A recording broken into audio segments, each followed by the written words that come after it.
day, my viewers. My name once again is Olapo Jubamdele. I'm the managing partner of PPS Professional Service Firm located in the heart of Ikeja, Lagos, Nigeria. Today, I would like to share with you the implications of recent changes made to Capital Gain Tax Act according to the Finance Bill of 2019. And these changes will take full effect from the 1st of February 2020. 3 sections were amended. They are Section 32, Section 36 of Section 2, and Section 46 subsection 1.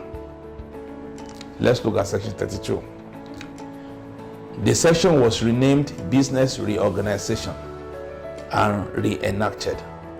The purpose of the amendment is to actually close the tax loopholes that allows abuse of related party reorganization. Therefore, additional conditions are now required in takeover of business and disposal of the same, especially among related parties, for such sales and disposals not to be subjected to capital gain tax in takeover, absorption, mergers, and the rest. Right now, based on these changes in Section 32, companies, especially where they have related party arrangements, have to fulfill additional conditions before they can be granted exemption, on sales and disposal of assets. That's what that Section 32 is talking about. Then in Section 36 of Section 2, this is the change that takes place. This subsection on compensation for loss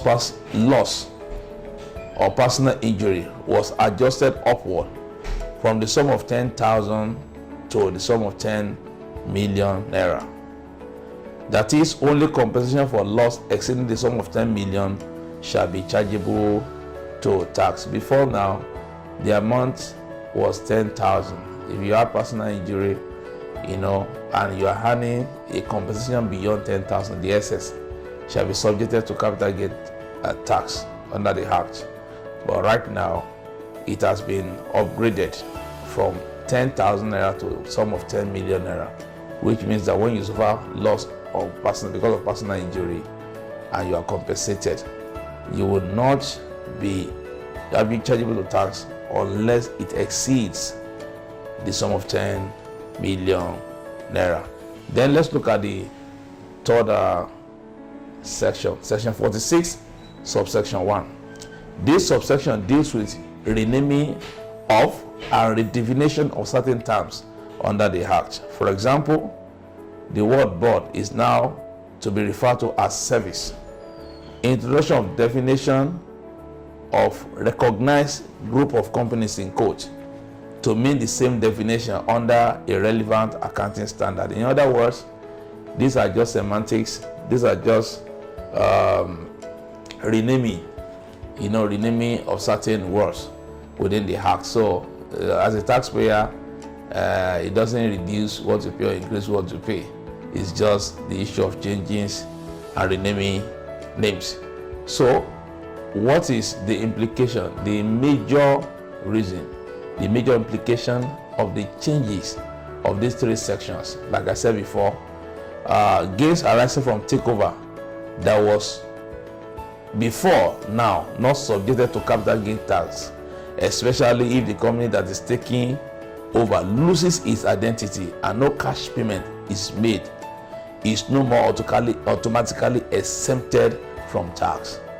So before, in the course of takeover of one company by another, if the other company being taken over loses its identity and there is no form of cash payment in the transaction, maybe they are just equity swap, no form of cash payment, before automatically such transactions are exempted from capital gain tax. But it's no more automatically exempted. You have to be able to meet other additional conditions, especially when you are undergoing related party transaction.